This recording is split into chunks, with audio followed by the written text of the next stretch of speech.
Hello, friends, and thank you as always for visiting the Legend Sports Universe YouTube channel, Legend Sports Universe, where legends play forever. I'm greatly appreciative for you tuning in to this first episode of the Stuff of Legends podcast, an idea I've kicked around and talked myself out of for a while.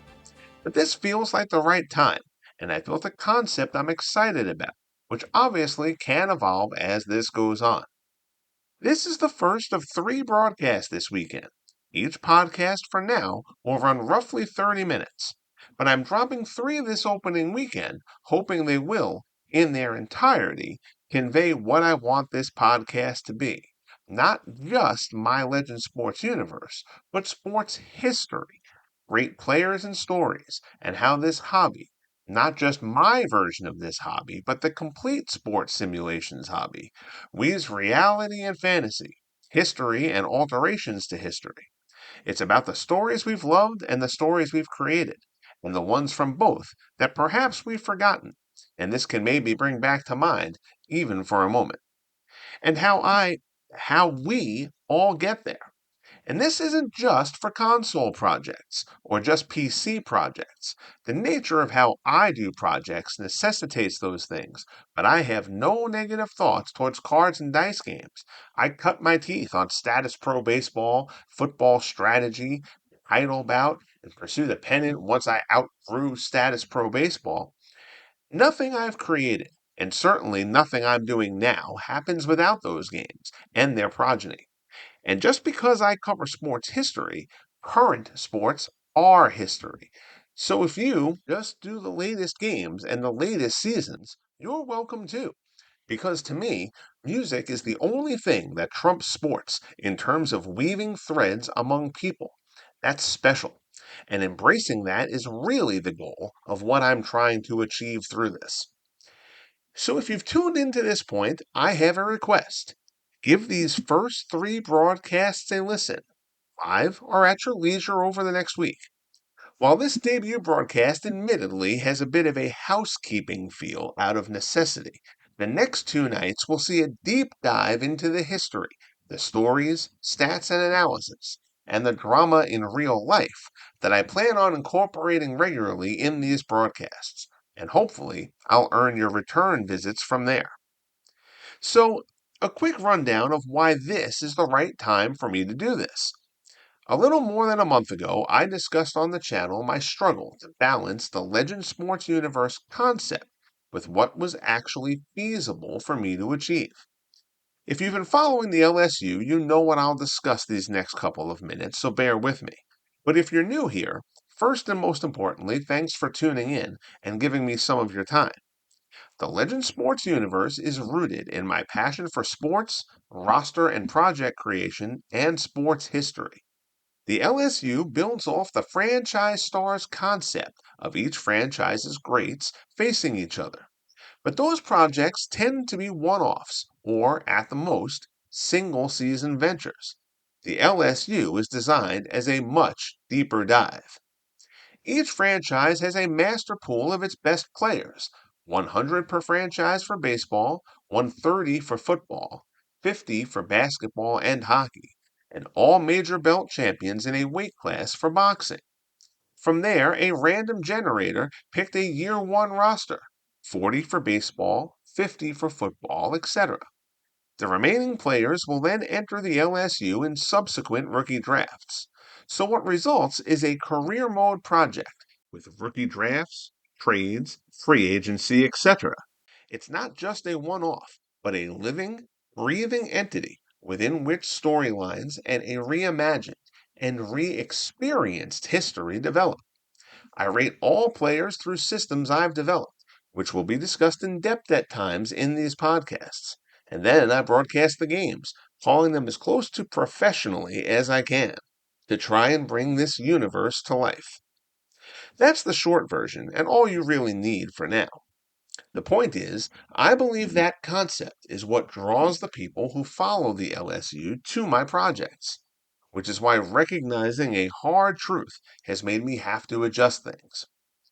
The truth is that as much as I love the concept and the projects, the pace at which I progress means the essence of the LSU goes unrealized.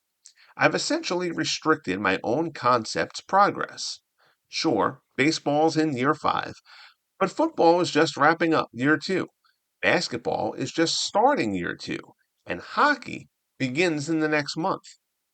Because I don't move through seasons until I have time to broadcast a game, there's a snail's pace to seasons. That means the crux of the concept, evolution of the league, takes far too long to come to light. That reality, combined with my ultimate vision for the LSU, having all projects functioning on the same timeline. One sport is in April of year 6, then all are in April of year 6, brings with it a major shift going forward. But before we get where we're going, let's take a look at where we are with our first trip across the universe. And where we're going in the Franchise Stars Football League is the playoffs. We're going to take a look here at the playoff brackets, run down the matchups, and set up this week's start of the postseason after an absolutely chaotic finish to the regular season. And the playoffs start with two conferences having very different vibes. On the AFC side of the ledger, the number 1 seed is held by the Buffalo Bills, who went 13-1, suffering their only loss in Week 5, 31-16, against the number 3 seeded Kansas City Chiefs. That defeat was the only game in which the Bills allowed more than 24 points. Remember, Buffalo lost 23-6 to the eventual champion Oilers in last season's title game. They believe they have everything in place to finish the job here in year 2. In addition to their defense, led by Bruce Smith, and a stout linebacking core led by Shane Conley, the Bills are carried by the league's leading rusher, O.J. Simpson, and a pair of 1,000-yard receivers in Elbert Tubenian and Jerry Butler. Quarterback Joe Ferguson has been solid, though he has thrown more interceptions than is ideal. If Ferguson protects the football, though, the Bills are going to be a rough out for anybody, if their 9 straight wins didn't give that away. Undeterred, though, will be the Indianapolis Colts, who snared the number 2 seed from the Chiefs after Kansas City fell to the disappointing Oakland Raiders in the final week of the season. Indy's defense is led by Mike Curtis, Robert Mathis, and Vontae Davis, who led the league in interceptions this season with 8. On the offensive side, quarterback Burt Jones was the league's 8th-rated passer, and halfback Lydell Mitchell eclipsed the 1,000-yard plateau. But make no mistake, the Colts will go as far as their top-ranked defense takes them. Despite Mathis's 7.5 sacks, they don't get many as a team, totaling 27 on the season. But they tackle well, they don't give up the big play, and they have been exceptional against the run, allowing the 4th fewest yards on the ground in the league. They welcome the Chiefs, who allowed the fewest total yards in the league this season. In terms of points allowed, these are the 3 top defenses in the league, and they'll each have offensive weapons, in the Chiefs' case starting with MVP candidate Tyreek Hill, who led the league with 13 touchdowns. Defense will carry the day, losing home field by allowing the Raiders to march down the field on their final drive in the Week 14 finale is concerning heading into the playoffs for Kansas City. Derek Thomas, Chris Jones, Albert Lewis, and company will be primed and ready heading into Indy. Big in this one will be Steve DeBerg, who continues to excel in Andy Reid's system, but is dogged by his 20-for-45 effort in last season's 35-14 wild card loss to the Browns. DeBerg needs to be solid for the Chiefs to win in Indy and make a deep playoff run. Now, the Pittsburgh Steelers have gotten hot at the right time, and they've been doing it in dramatic fashion. They have won 4 straight and 6 of 7, and they swept the 3-game divisional gauntlet to finally close out the season, with last-second Gary Anderson field goals against the Browns and Bengals, and a final-minute score and goal line stand against the Ravens in the finale. Pittsburgh needed to sweep the division to finish the season, and they did so. Before that stretch, the Steelers hadn't had more than 2 consecutive wins or losses all season. Jack Lambert's huge interception of Tony Banks late in the final week to set up the winning score was indicative of Lambert's impact on this defense, which after a terrible and underachieving start to the season has now allowed more than 17 points only once since Week 7. Ben Roethlisberger has had a great second half as well, with his connections with Plaxico Burress and big tight end Eric Green getting stronger and stronger as the season has gone on. The Cincinnati Bengals know all of that way too well, and they hope the third time will be the charm as they get the wild card trip to Pittsburgh, trying to keep their 2 regular season defeats at the hands of the Black and Gold out of their minds. Jim LeClaire's season-saving tackle of Ozzie Newsome on the 1-yard line on the final play of the finale against the Browns has Cincy in the postseason. The defending champion Oilers, who mauled the Jaguars in a must-win, sitting home thanks to the Bengals taking the head-to-head tiebreaker, having knocked off the Oilers 24-7 in Week 7. Now, Sam Wyche's squad is in the dance, and after a 2-3 start, they've gone 7-2. James Brooks has stepped into the upper echelon of running backs in the league, but the man steering the ship is the story here, as MVP candidate Ken Anderson finished the season as the league's second-rated passer. Even in a subpar effort, such as the finale against Cleveland in the snow, Anderson has always seemed to make the big throw when needed. He'll try to do the same and get the Bengals to vanquish the Steelers, third time the charm. Now, before we get to the NFC side of the bracket, we have to discuss the Tennessee Oilers, the defending Legends Bowl champions, missing the playoffs here in year 2. It's a staggering end for a squad that started the season 6-0. They dropped 3 of 4 to the NFC South during a 6-game stretch that saw them go 1-5. That stretch was a complete failure on all fronts, despite no major injuries. In their 6-0 start, the Oilers averaged 29.2 points per game and allowed 11.8. Over the next 6 games, during which they went 1-5, they averaged 11.8 while allowing 22. By the time they had righted their ship with a 38-0 blowout of the Texans and a 31-0 domination of the Jaguars in a must-win finale, they had already played fate out of their hands, their Week 7 loss to the Bengals costing them the wild card. It's a reminder to every team in the league, last year's trophy doesn't buy a ticket to this year's dance. While the AFC side sees teams entering on strong runs down the stretch, the NFC side felt like its wrap-up was settled by who failed less. The only certainty entering Week 14 in the NFC was that the Philadelphia Eagles were NFC East champs and were playoff bound. The other 4 spots in the other 3 divisions were still up in the air, and what transpired was riveting, and in some cases, absolutely shocking. We'll get to the Eagles in a bit, but we start in the NFC North, where the Green Bay Packers remain the league's biggest underachiever through the first 2 seasons. They blew a 12-point lead to the Vikings in the final 4 minutes and 39 seconds, the dagger piercing with 12 seconds left, as Brad Johnson hit Ahmad Rashad in the back of the end zone for the winning score. Green Bay was 5-1 to open the season. They went 2-6 from there, including a shocking loss in Week 10 to the winless Ravens, 41-13 in the snow at Lambeau. It is hard to imagine Coach Mike McCarthy keeping his job in Green Bay, but that's another story for another time. What the Packers' collapse did was open the door for the Detroit Lions, who were 4-7 through Week 11. Like the Steelers on the AFC side, the Lions ran the gauntlet of the final 3 weeks of divisional games, a trek that started with a 28-26 win over the Packers. It ended with a 15-play, 78-yard drive, culminating in a touchdown strike from Scott Mitchell to trade deadline pickup Lance Rentzel, with 53 seconds remaining to down the Bears 10-9 and give the Lions an unexpected NFC North crown via division record tiebreaker.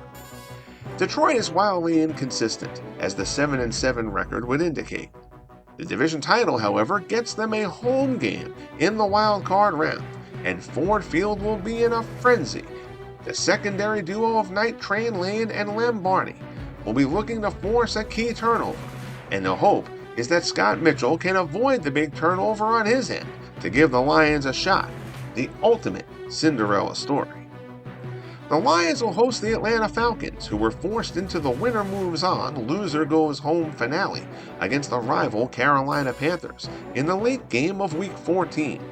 Under the lights in Charlotte, the Falcons trailed 10-0 entering the fourth quarter, but got 2 touchdown strikes from Matt Ryan to Alfred Jenkins and Roddy White, and a red zone interception from Kenny Johnson in the final 2 minutes to punch their playoff ticket. Ryan has been solid if unspectacular, and he has a host of weapons: Jenkins, White, Michael Haynes. But the Falcons' defense has been their driving force. A swarming unit led by Claude Humphrey and Tommy Nobis at linebacker, and standout corner Deion Sanders. But Sanders' return ability could become the huge factor, as he returned a kickoff and a pair of punts for touchdowns this season. Game-changing plays waiting to happen in prime time in the playoffs. Like the Falcons, the Arizona Cardinals were the early season darlings here in year 2, each with a shocking 4-0 start. The Cardinals went 4-6 from there, plagued by a sudden affinity for turnovers from quarterback Jim Hart. After back-to-back losses to the Chiefs and Raiders, it seemed as though the Cardinals had righted their ship with a 35-0 pasting of the Broncos in Denver in Week 11. But an uninspiring win in Seattle was followed by a loss to the Rams that brought LA even with them in the division. With the season on the line, the Cardinals' offense couldn't score a point in a Week 14 loss to the 49ers that seemed likely to doom what appeared early on to be an unexpectedly promising season. But the Rams, whose late season surge brought them to the precipice of the playoffs, saw their furious comeback fall short against the Seahawks, ending their season with a 34-30 defeat and giving the Cardinals an uninspiring, but true nonetheless, entry into the playoffs. Hart was still among the leaders in touchdowns and yards in Bruce Arians' aggressive offense, and rookie Otis Anderson did top the 1,000-yard mark. Corners Patrick Peterson and rookie Aeneas Williams are studs. Cornelius Bennett, acquired from Buffalo at the trade deadline, has been a great plug-in while Jameer Miller has been out with injury. Now, Miller returns for the playoffs, and he, Bennett, and E.J. Jr. make a very formidable linebacking core. The Cardinals have talent. Which version of them shows up in New Orleans will be the question, because the Saints, who beat the Bucs to win their 4th straight and 5th and 6th tries, will be ready. New Orleans swept the divisional end-of-season gauntlet too. That sweep gave them the divisional tiebreaker in a home game against the Cardinals, whose dynamic corners will try to shut down Drew Brees and his burgeoning connection with trade deadline pickup Keenan Allen. Though the Oilers combo of Earl Campbell and Derrick Henry get the headlines as the league's top duo, George Rogers and Mark Ingram actually outgained them as a pair this season. New Orleans is mid-pack in most categories, meaning they're dangerous but not scary. Stud linebacker Pat Swilling said, "We have another level, and now is the time to show it." Lost in the shuffle to a degree have been the top-seeded Philadelphia Eagles, who look to take the next step after falling in the NFC Championship game to the 49ers in the mud and slop a year ago. They lost Jalen Hurts and Reggie White in that game, and they've carried a what-if in the back of their minds throughout this season in year 2. Now, Hurts, LaShawn McCoy, and a punishing defense led by White and Seth Joyner have their chance.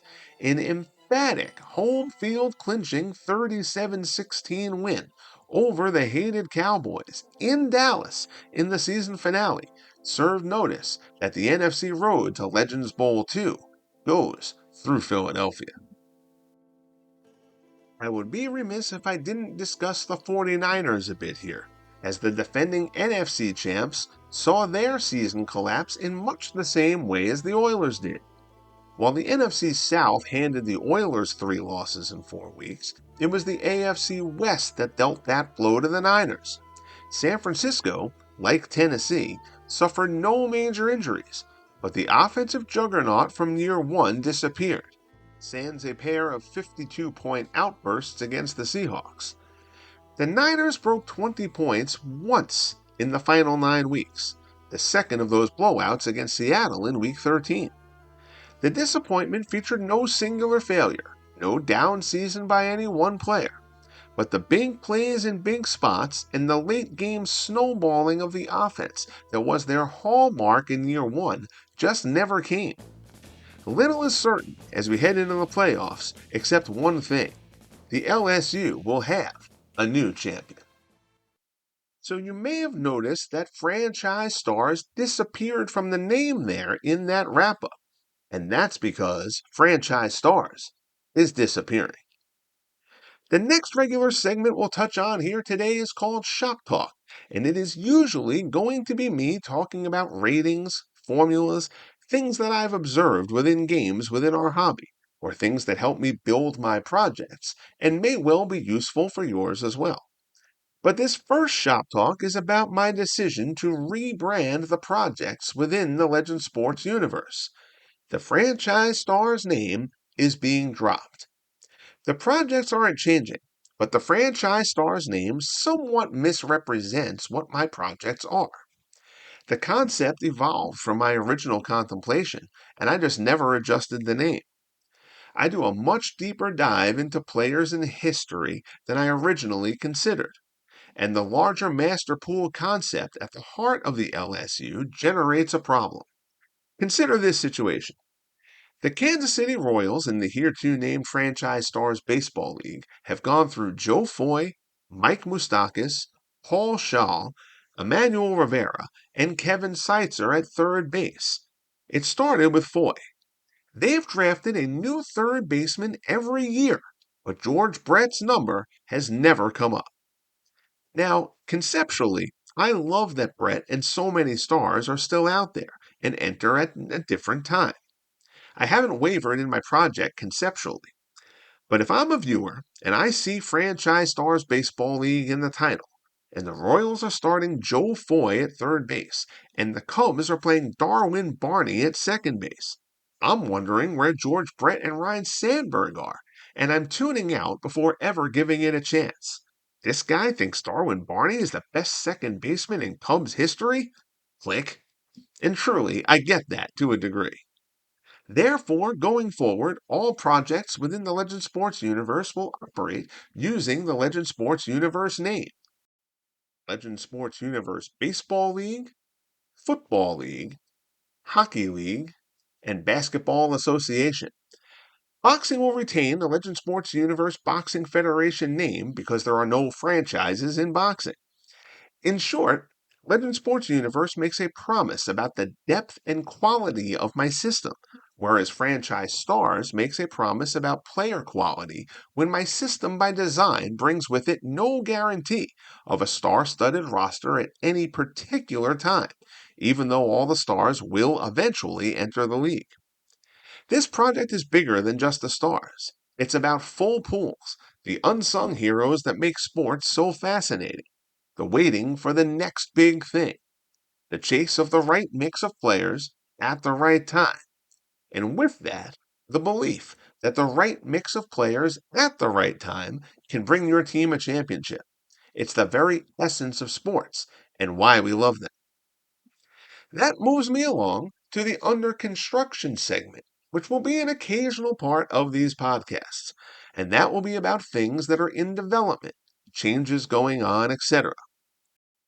So, earlier in the podcast, I touched on where the Legend Sports universe is headed, and in so doing, I talked about the problem of pacing the LSU.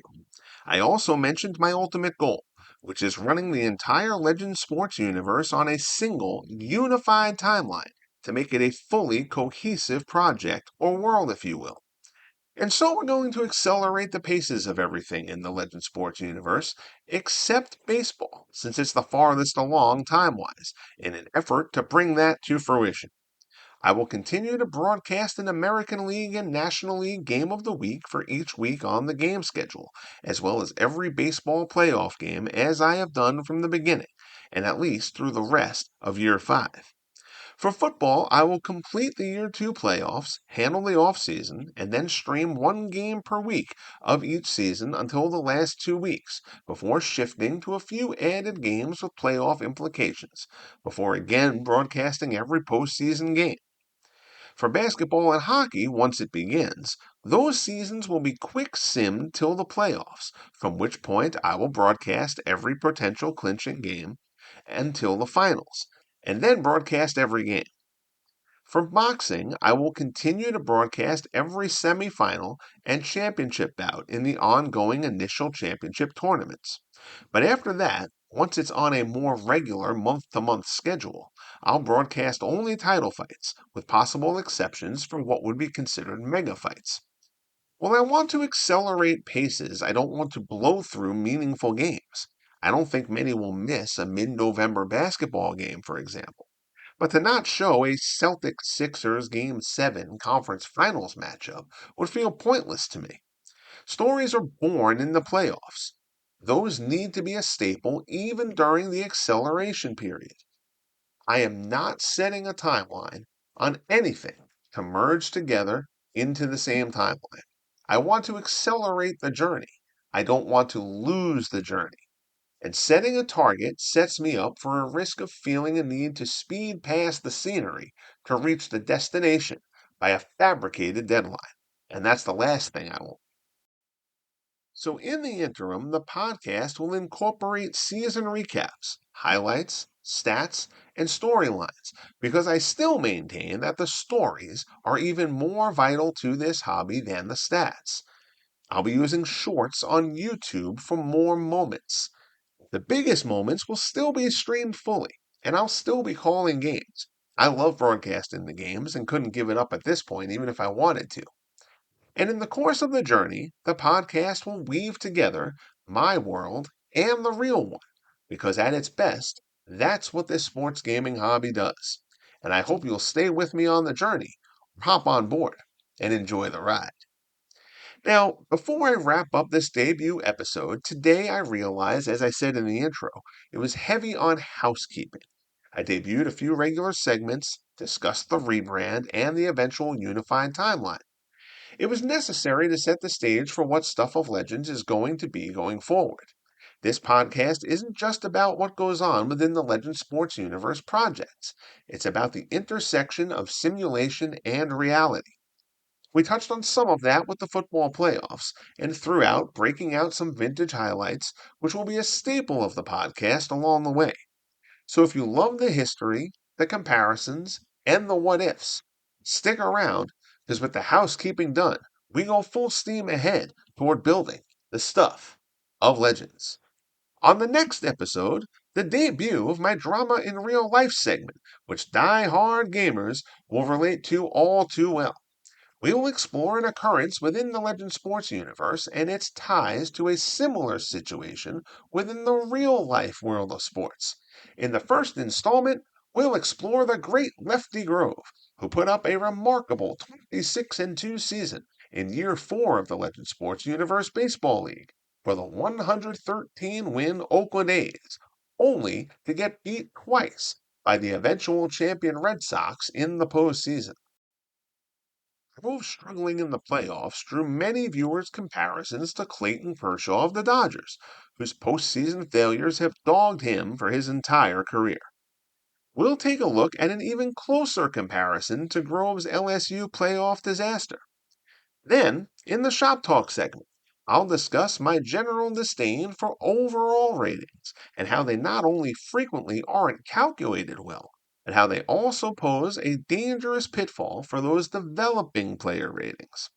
Lastly, we'll go back across the universe to check out standings, leaders, and stories in the run up to the rookie draft for year 5 of the Legend Sports Universe Baseball League, including the otherworldly start by Yankees slugger Aaron Judge and 3-time National League champion Giants' quest to bring the pennant back to San Francisco. Kindly let me know what you thought of the podcast. Suggestions or feedback are certainly welcome. I'm excited to finally be doing this. Thanks as always for tuning in.